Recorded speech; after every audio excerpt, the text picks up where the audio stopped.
فکر داتا صاحب نے لکھی ہے. آپ فرماتے درویشوں کا ایک مجمع تھا اور ایک بوڑھے بابا جی کا وہاں سے گزر ہوا اور انہوں نے رک کر کہا کہ حضرت میں توبہ کرنا چاہتا ہوں, کیا میرے لیے بھی کوئی توبہ کی گنجائش موجود ہے؟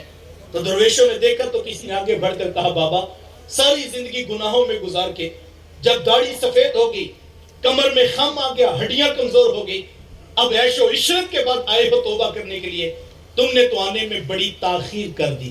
تو بابا جی بار بار کہتے نہیں حضرت میں تو وقت سے پہلے آ گیا ہوں.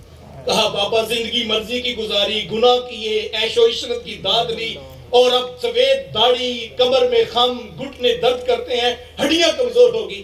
ایک تو آئے تاخیر سے ہو اور دوسرا کہتے ہو وقت سے پہلے آگے ہو. تو بابا جی کی آنکھوں میں آنسو آگے. دادا صاحب فرماتے اس بوڑھے نے کیا کہا؟ کہا حضرت سانس ٹوٹنے سے پہلے آ گیا ہوں, اس کی دہلیز پہ میں وقت سے پہلے آ گیا ہوں. تو صاحب سانس ٹوٹنے سے پہلے جو آ گیا وہ وقت سے پہلے آ گیا.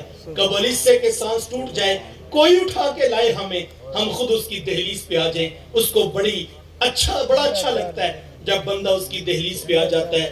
بار بار ہم سے تقاضا ہے اقیم الصلاۃ اقیم الصلاۃ. اتنے لوگ محبوب کے میلاد پہ آئے ہو, اس کو جو ہے وہ میلاد کا معنی کیا ہے؟ یوم ولادت. میلاد کا معنی کیا ہے؟ اس کو انگریزی میں ترجمہ کروں تو برتھ ڈے, اور اردو میں کہوں تو سالگرہ کر لیجیے آپ. رسم دنیا بھی ہے, ماحول بھی ہے. جب کسی کی طرف سالگرہ پہ جاتے ہو کوئی تحفہ تو لے کر جاتے ہو. اتنے محبوب کے میلاد پہ آئے ہو اور کوشش ہوتی ہے تحفہ وہ لے کر جائیں جو اس شخص کو بھی پسند ہو. آؤ میں تمہیں بتاتا ہوں محبوب کی پسند کیا ہے. میرے محبوب فرماتے مجھے تمہاری پوری دنیا میں سے نماز پسند ہے. تو اتنے لوگ ہیں یار, آؤ محبوب کی آنکھوں کا ٹھنڈ کا سما کرتے ہیں, کوئی شخص بھی محروم سجدہ نہ رہے. آج عہد کیجئے ہماری نماز کبھی قضا نہیں ہوگی. روزانہ ہم اپنے رب کو راضی کرتے ہوئے اپنے محبوب کی آنکھوں کی ٹھنڈک کا سما کریں گے. دوسری بات علماء نے لکھی ماں باپ فوت ہو جائے ان کے رشتہ داروں سے اچھا سلوک کیا جائے. اور تیسری بات کہی جو نیکی کا کام وہ دنیا میں کرتے تھے اس کا تسلسل نہیں ٹوٹنا چاہیے.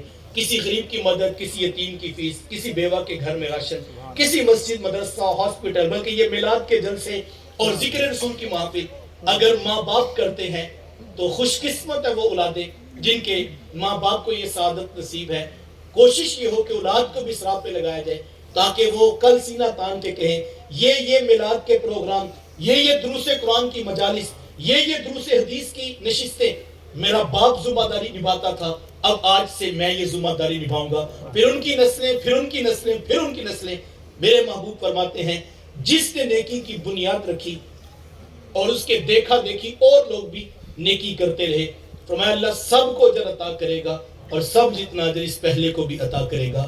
اس نے نیکی کی بنیاد رکھی تھی. اللہ کی بارگاہ میں دعا گو ہوں اللہ مجھے آپ کو توفیقات عمل نصیب فرمائے.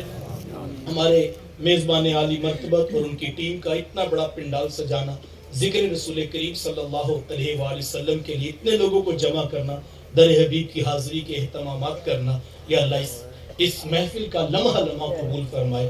اور اس میں ہونے والی اگر کوئی کوتاہی ہے, کوئی ایسا جملہ, کوئی ایسے فکر, کوئی ایسا زاویہ نظر جو اس کی بارگاہ میں قبول نہ ہو, اللہ ہماری اس معافی نامہ کو بھی قبول فرما کے شرف قبولیت عطا فرمائے. وآخر دعوانا